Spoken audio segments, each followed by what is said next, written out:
All right, we're back. We are continuing on page 6 of notes 4 of Calc C. We're talking about geometric series basically at this point. So we've been trying to write some infinite series that will match these functions on their intervals of convergence. So the series has an interval of convergence. The function just doesn't care. It has a domain. So we're going to write a series that kind of matches this thing. So here, this already kind of looks the way that I want it to. Actually, it looks exactly like I want it to. I just can't remember what color scheme I was using. So I look at this and I see, we got a first term here, but really, I should say, the thing that makes this go, and again, I'm just trying to match color scheme, is 1 minus. As soon as you have 1 minus, like you're done. Now you just have to write your series. So here we can see that R is 2x. So this is going to converge for the absolute value of x less than 1/2, because you need the absolute value of R to be less than 1, but then divide through by 2. There you go. We can just write it. So this one's more straightforward than I thought it would be. So we have our first term, and then we have our ratio to the n, and then we know the interval of convergence, which is similar to the domain of a function. And let me just highlight. So this is our R, and then this is our first term. So what can we do here? So obviously I'm not going to leave this the way it looks because it just looks gross, so 0. So I have 4, which I can rewrite as 2 squared. Then I get another 2 to the n from here. So I'm going to say this is 2 to the 2. What was I doing? 4 squared? 2 to the. So it's more normal to write 2 to the n plus 2. So I'm going to do that. And then I have x squared and x to the n. So that's x to the n plus 2. But only when the absolute value of x is less than 1/2. Graph both of them. Take a look. You'll see that they match up pretty much perfectly, at least on the interval of convergence. And then as you get to the ends of the interval, so like close to -1/2, close to +1/2, it's going to get worse. So let's see about the next one. So this is not perfect to begin with because I wish I could just remember. I don't know why I can't. They're like the colors are like in a row in the palette that I'm choosing from. So this is not 1. So first up, divide everything I see by 3. What's nice is that it was already minus. Now it's good to go. So this is now 1 minus, which means that this is R, and it means that this is my first term. So I'm going to say that R is, you don't really need to write the R part. It's a good idea, but you don't need to. This is going to converge when the absolute value of x is less than 3/2. So it's really the absolute value of R is less than 1, multiply by 3, divide by 2, absolute value of x is less than 3/2.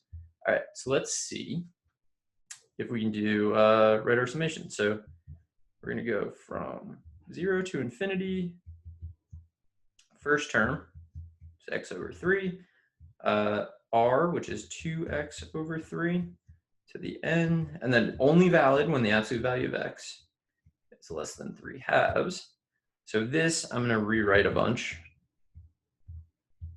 So I see there's, in the numerator, usually you end with x, whatever x is doing. So I see x to the first, 2 to the n, x to the n. So I'm going to write 2 to the n, and then you have x to the n plus 1. And then over, you have 3 to the first, 3 to the n. So I'm going to say 3 to the n plus 1. Only valid when x is, the absolute value of x, I should say, is less than 3/2. So I'm going to check that one on the calculator. Just see how it went out, right? So here we go. So we go here. I'm going to put a new problem, I guess. And calculator, so first store f of x is x over 3 minus 2x. Okay. And then g of x is my summation. I have to like pick an upper bound. So I've been using 30. It seems pretty good. On the handheld, maybe you'd want to use less, like maybe 20. So it's going to be less good out at the endpoints. It'll still be really good right around the center, but like it's a lot faster. So 2 to the n, x to the n plus 1, 3 to the n plus 1.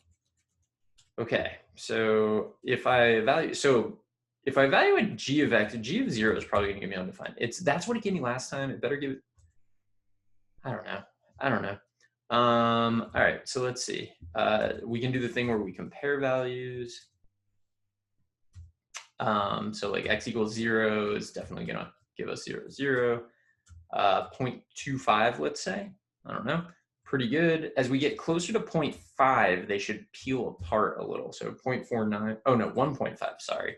So like 1.4, probably similar, but not exact. So like, yeah, you can see it's definitely peeling away. If I increase the number of terms though, so say I go to 300, probably gonna regret that. But now it should be closer. And you can see it's obviously a lot closer. They're not the same though. They're rounding both of them to 7, I guess. Well, actually, the one just flat out is 7, I'm pretty sure. All right, so I'm gonna change this back to 30 and graph them. So these are just like ways that I check my answers. Like you obviously don't have to do this, and like on a quiz, you might not even be able to do this. But this has a pretty wide interval of convergence, which is an advantage. Like you would ideally have a very wide or maybe an infinite interval of convergence.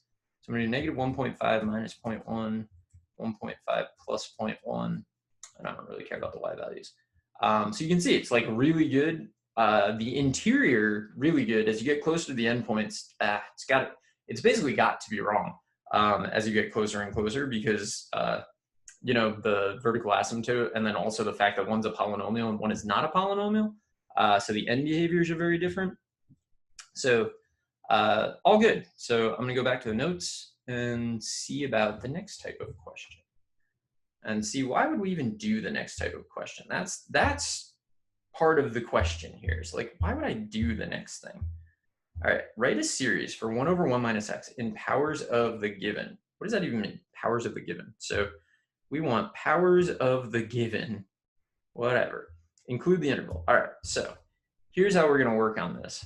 I'm gonna do u-substitution. So you might not even understand what I'm talking about, right? So in powers of the given, so like powers of x plus 3. So I want like x plus 3 to the first, plus like something x plus 3 to the second, plus something x plus 3 to the third, and so on. Like these are powers of the given, right? So that's what we want.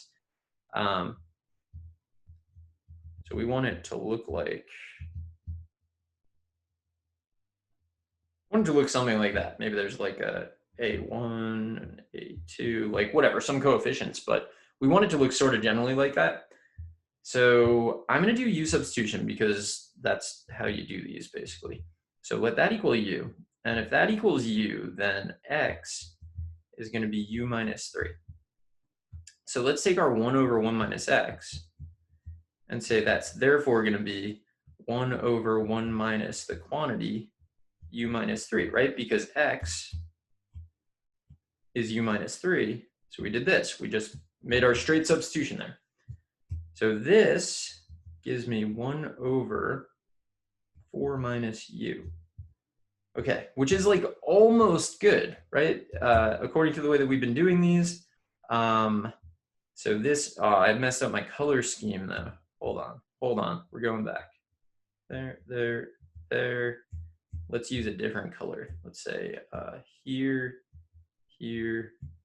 Okay, so we've got 1 minus, which was like our goal in life, pretty much. Well, we don't have 1 minus, we have 4 minus, but we have a minus. So far, kind of good. Let's divide through by 4. Okay, now we have 1 minus, which is good. That means this must be r, and this must be the first term. But I also know that, well, I don't know that. I know this. U is equal to x plus 3. So I'm ready to do this, right? This, let me do one final step here, I guess. So I'm just going to copy and move some stuff so it's out of the way. Okay, so I'm going to make that one final, I'm going to back substitute, sub back in, right? So, I'm going to say this is 1/4 over 1 minus the quantity x plus 3 over 4. Okay, so geometric, we can do this. 1/4 is going to be our first term. R is going to be the quantity x plus 3 over 4, which is fine. So let me write that down. R is x plus 3 over 4. So I need the absolute value of x plus 3 over 4 to be less than 1. I need the absolute value of x plus 3 to be less than 4. Some people will leave that. I think that's totally fine. I think a good way of thinking about it is to think that the center now is -3, because what would make this equal 0? It would be -3. So the center is -3, and I can go 4 in either direction, which means if I go 4 this way, I'll get to 1. If I go 4 this way, I'll get to -7. So actually what I'm going to do is I'm going to say -7 is less than x is less than 1. I feel like it conveys a little more information. So let me write up my answer. So this whole thing, so are we calling it f of x or something? Nope, we're just doing a sum. Okay, the sum from 0 to infinity of the first term, which is 1/4, the ratio, which is x plus 3 over 4 to the n, and then -7 x 1. All right, and I'm not going to be done there because we can rewrite this. So this will be, so what are we doing? Oh, I forgot my color coding. Here we go. This is R. I don't know. I hope you find the color coding helpful. Like, I mean, it's helpful. I think when you zoom out, you can just kind of like see what's happening. It's way too annoying to change color markers on this particular app. There's another app that I use to make a lot of my videos, and I think it's a lot easier to switch colors. And so I'm more inclined to do that, but not here. So I'm going to say this is x plus 3 to the n over 4 to the n plus 1. What I'm going to do is I'm straight going to look at the graph and see how this compares. This, I think we did a lot of work, so I'm going to actually, just so you can dig this actual answer out at the end. There you go. This is my final answer for this particular problem. All right, I'm going to go to the calculator and show you. So what are the advantages of having done this? It's like a weird process. Like, why would I have done it? Did you see how huge the interval of convergence was on that problem? So f of x is supposed to be just 1 over 1 minus x. And then g of x, we said, is the sum from n equals 0 to infinity. So I'm going to go to 30, which should be good on like a very wide, you know, it's going to be good for a while. It's accurate, I guess is what I'm trying to say. N plus 1. The more terms you use, the more accurate it'll be. All right, so let's see. Graph page. I want to graph f of x. All right, that's fine. Then I want to graph g of x. And look at that. So this is way better on, well, not way better. It's better on a way bigger interval. So if I do -7 minus 0.2, I guess, because -7 is like kind of big, and then 1 plus 0.2. And then I don't need any negatives, so I'm just going to do like -0.5 and maybe -0.5, -0.5, and then go up to like 15, let's say. So look how good this is on such a wide interval. So one of the things we did by changing the center, our new series was centered at 3. It wasn't centered at 0 anymore. Basically, we got farther away from the vertical asymptote of 1 over 1 minus x, right? 1 over 1 minus x has a problem at x equals 1. We shifted the center, so the center is -3. We shifted the center so we're 4 units away from that. So now we can go 4 units in either direction. So the radius became 4, which means we had like 8 units across, on which this thing is pretty good. So shifting the center can give you a much wider interval of convergence, which can be useful, right? Because like if you need to approximate the function at a value, at any particular value, you need that value to be in the interval of convergence. And that's what we made happen. So let's see if we can do this. So there were like a couple of like sort of intuitive slash, dare I say, insightful things that I kind of said in there. One of them was like the distance from the vertical asymptote is key. So I'm going to shift the center here so it's 4, which means I'm going to be 3 away from the vertical asymptote of the original thing, which is at 1. So this, I don't really know how best to talk about this. This has a vertical asymptote at x equals 1.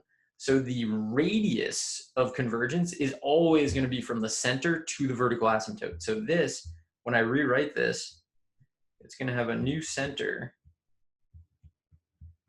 at x equals 4, which means the radius of convergence. So I'm going to write out radius of convergence. convergence. I don't want you to confuse it with R, like the ratio for the geometric of convergence is going to be 3, right? So I'm expecting when I get my like absolute value, blah, blah, blah, I'm expecting it to go from, you can go 4 to 7, you can add 3, and then you can take away 3. So I'm expecting to go 1 to 7 is what I'm expecting. So let's see if that happens. So I'm gonna do the u substitution again. So u is x minus 4. So then x is u plus 4. Then you go over to your 1 over 1 minus x is going to be 1 over 1 minus the quantity u plus 4, right? Just straight substituting there. So we said this was true, this becomes this. All right, and then we want to rewrite this. So this is 1 over, so this is kind of gross, negative 3 minus u. I mean, it's not a problem, it's just that this is not 1 minus. So I'm going to divide everything I see by negative 3, which is kind of an annoying thing because it's actually going to change it to plus. So I'm going to get negative 1/3, 1 plus u over 3. U over 3 is not looking good there. Let's see. U over 3. Okay. Which is still like this, we're getting there. We're not there yet because we want 1 minus. I'm going to say this is negative 1/3, 1 minus negative u over 3. Okay, I think this is good. I mean, it doesn't look great, maybe from a doing these for the first time sort of perspective, but I assure you, it's pretty good. All right, from here I can see that, so I'm gonna do the one more step, I guess, right? Because we want to get back to our x plus 4, or x minus 4? X minus 4, I hope, yeah. Okay, so u is actually x minus 4, so this will be negative quantity x minus 4 over 3. All right, so r is actually negative, and then x minus 4 over 3. So I'm doing my convergence. I'm figuring out the interval of convergence. So the absolute value of x minus 4 over 3 needs to be less than 1. Multiply by 3, absolute value of x minus 4 is less than 3. Okay, so we are at 4, and you can go 3 in either direction. So that'll take you to 1 and 7, right? So I'm going to say between 1 and 7, which is what I was expecting based on this conversation up here that you may or may not recall. It's a lot to take in at first. So let's do it. So we're going to go from 0 to infinity of the first term. Oh, color code. Go. And our ratio. The ratio is weird, I would say, in this case. So it's the first term, negative 1/3. And then the ratio is negative, I'm going to say it's negative 1 times the quantity x minus 4 over 3 to the n. Nope, to the, I got in trouble there. So 1 to 7. Whew. All right, and then finally, and then this, I would definitely encourage you to graph and see that we got it right. We definitely got it right. Well, I think. All right, what do we have going on here? We have a negative 1 and a negative 1 to the n. So that's negative 1 to the n plus 1. We have a quantity x minus 4 to the n. Then you have a 3 to the first and a 3 to the n. So 3 to the n plus 1. And it's good between 1 and 7. So this is interesting. I'm going to add this graph to the same thing. Let me highlight this in whatever, magenta, or I don't know what color, the pink. It might just be pink. I'm going to graph this on the same set of axes that we graph the other thing. The reason I'm going to do that is to try to illustrate like what we just did. We did something kind of weird. So let me go over here. I'll call it G2, I guess. And it's going to be the sum from 0 to 30. It should go to infinity, but again, like we always have that issue. So this one alternates, and that's kind of interesting. We have x minus 4 to the n, and then we have 3 to the n plus 1. Okay, so I'm going to add that here. So that's g2 of x. But then I have to change my window because I can't see any of that. So here, window settings. So I'm going to go from negative 7.7, negative 7.2 to 7.2. What am I doing? 7.2. Hopefully this just like default, yeah, auto. And then I'm going to go like negative 10 to 10 just to see. And there we go. All right, so you can barely see it, but there's the function we just graphed is on the right. The original one, g of x, I guess, is on the left. So now we have two of these things that we can use, and we can approximate any value between negative 7 and 7, which is kind of cool, right? We've increased the interval on which we can work with this function. Couldn't do it in one shot, though, because of that vertical asymptote. It's causing us an issue. Like either it will converge to the left of it or it will converge to the right of the asymptote, but it's not going to converge on both. So you kind of have to like pick, I guess. But that's it, right? So this is geometric series. They're really interesting. There's a lot you can do with. There's more that you can do with them than you initially maybe think, right? When you first learn them, you're just like, this is dumb. What am I going to do? Approximating functions, like a very cool thing, and we can do this. So I'm going to end this video here and come back in the next one and do some more. So I will see you there.